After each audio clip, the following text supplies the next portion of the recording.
Hello everyone, Sandrak here. So in this video I want to talk about the idea why a tier list for a game like Genshin might not be a very good idea. I know this has been a long debated topic for quite a while. Personally, for me, up to this point, I've pretty much never looked at a tier list. I remember the last time I was looking at a tier list, Kachin was ranked tier S, so that was like a week into Genshin. And ever since then, I never looked at the tier list because I believe personally that giving character an overall ranking makes absolutely no sense in a game like Genshin Impact. Of course, for a game like Arknights, it makes a little bit more sense because you do know that how strong a character is because there's only so many ways of playing the character. When do you place the character down? When do you grab her back from the field? And when do you what the character does? That's pretty much the basis of how to use a character. So everything is simple. But in a complex 3D game like Genshin, where characters are capable of doing so much things, and also the person controlling the character is also a huge deciding factor on how powerful the character can be, I don't believe that a tier list is the go-to answer when you look at the strength level of a character. Because in a game like Genshin, even the weakest characters are playable. Of course, not trashing anyone trying to play as the main DPS with Amber, or Kaya's actually OP at the moment, or Lisa, Amber or Lisa I guess, because again Kaya's OP at the moment. They can still be played very well as the main DPS or anything you want. It's just that it will take you a bit longer to clear some content than others. Right now, the only hard content is the Spire Abyss, and other than that, you can pretty much get by with any of your team as long as it's 4 characters. They're all built, they all have artifacts equipped, they all have a decent weapon at level 90, and the characters are at either level 70 or higher. You should be able to get through the content pretty fine. So there is no need to specifically say this character is tier S or that character is tier A. Personally, I believe the better way of doing this sort of tier list is to do more of a tier list on different bases. So you rate characters based on their ability as a main DPS or a sub DPS or a support and things like that. But even with that, there are subcategories for each of them. For example, sub DPS can be either off-field damage or quick swap teams where sub DPS comes into the field, does the damage, then leaves the field. Cases like that is, for example, Xingqiu is a sub DPS but goes completely off-field for damage, other than his 2 E slashes, which charges up his Q. Or there's people like Beidou who comes on the field, only her Q is her off-field damage, but she can't use that very often. Most of the time she's downing damage through parrying with her E or doing auto attacks. She's also a sub DPS. And for supports, there are all sorts of supports. Venti focuses on CC, Kazuha and Sucrose focuses on buffs, even though they're all anemo, they all swirl, they're different types.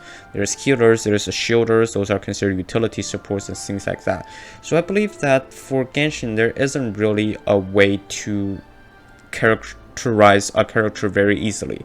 Like, if you tell me to explain a character to you, I might need at least 3 sentences in order to figure out what she does, or what he or she does, in order to tell you what he or she does, how to, again, and if on top of that, if we're talking about using their kit, how to maximize their kit, what constellations to look out for, things like that, gets more complicated. It's not just a tier S or a tier A or a tier B. Like, for example, C6 Ningguang and C0 Ningguang are completely different items. Same case as some of the other characters. C6 Child and C0 Child are completely different characters. They play differently, their playstyle is different, the cycling is different, how you play them, and when to swap in, when to swap out, everything is completely different.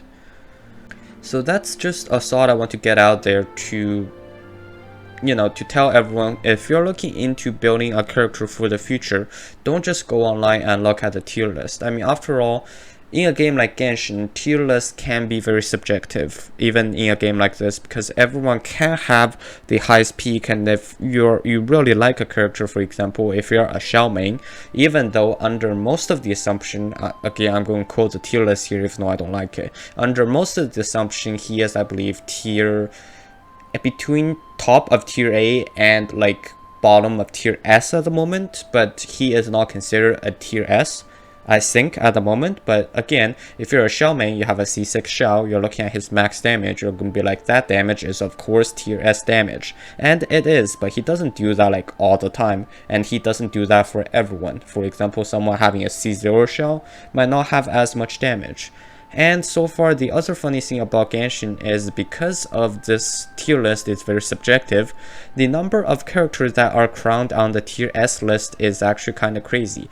Of course, we got the big three, Venti, Zhongli, and Gangyu, of which are tier S, pretty much confirmed. And there's also people like Eula. Eula's probably around tier A to tier S, so you can call her a tier S. Hu Tao, probably around tier A to tier S, call her a tier S. Same case with Xiao, and there's even more on the list, and not including some 4 stars like Bennett, or you can even call, to some extent, you can even call Klee tier S. Like, it's possible to do tier S damage with Klee, given the right setup and everything. Does that make her tier S? Not really. So that's just the point I want to get out for this video, that for a game like Genshin, if you want to look into building a new character, just looking up the tier list and saying that she is tier A or below isn't really enough to prove that this character is absolute trash and not worth building. And also, on top of that, everything still has to go down to your playstyle. For example, if you have, for example, Gangyu, but you don't really like her charge shot playstyle, you're not gonna find the same joy as someone who enjoys playing Gangyu and enjoys playing her charge shots playstyle. In fact, you might like to play someone more like Child who wants to get in and get stuff done.